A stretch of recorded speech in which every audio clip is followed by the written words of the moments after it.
Greetings, everybody, from the dank basement. This is your wicked Uncle Squinty with another nasal snuff review, and this one is for Wilsons of Sharrow, established sometime in the 18th century. They make a gazillion snuffs, and they do them all pretty darn well. A lot of beginners, if they don't start with a Purcell or an Ozona or something like that, they're going to start with the Wilsons. They're readily available. Wilsons of Sharrow does sell directly from a website.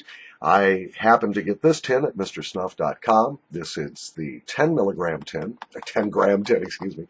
Yeah, 10 milligram tin, it's very small. 10 gram tin.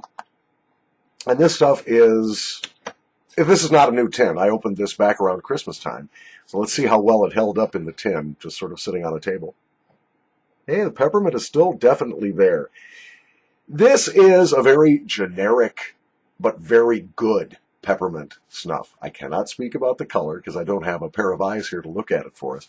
But it is a medium grind. It's kind of the basic Wilsons of Sharrow grind, medium moisture, easy to take, good, high quality snuff. You know, I don't think, except for their Freiburg and Trayer line, I don't think Wilsons of Sharrow would be called like, you know, the Rolls Royce of snuffs or the Bentley of snuffs.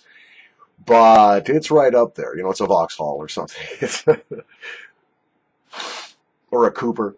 It's a very nice range of snuffs in general. They seldom disappoint me, although if I had a bitch about Wilsons of Sharrow snuffs, it would be that the scents seem to fade fairly quickly, particularly after the snuff has settled for a little while in an open tin. The scent doesn't stay around very long. That being said, this is some pretty outstanding peppermint. You know, as I said, it's a generic peppermint, but it's not at all unsatisfying. If you want a real good solid blast of peppermint, there are a few good snuffs out there that will give you peppermint. Taupe peppermint, I think, is excellent. And in comparison to this, they're very similar. The Taupe actually has a little bit more subtle peppermint aroma, but it does persist a little longer than the Wilsons, at least in my experience. How's the nicotine? Nah, it's there. I mean, you get a little nick from it. But this is one that you'll probably need to take quite a bit of if you're used to a high level of nicotine in your bloodstream. That being said, it's not hard to take lots and lots and lots of this. One of the things I enjoy about this particular snuff is that, unlike menthol snuffs, which also open the nose, this doesn't seem to have as much of a rebound effect. And also, just a nice clear peppermint scent is very nice once in a while, instead of a menthol or a menthol spearmint mix or a menthol camphor, aniseed, spearmint, fennel. You know what I'm saying. It's just a simple peppermint sometimes is what you need.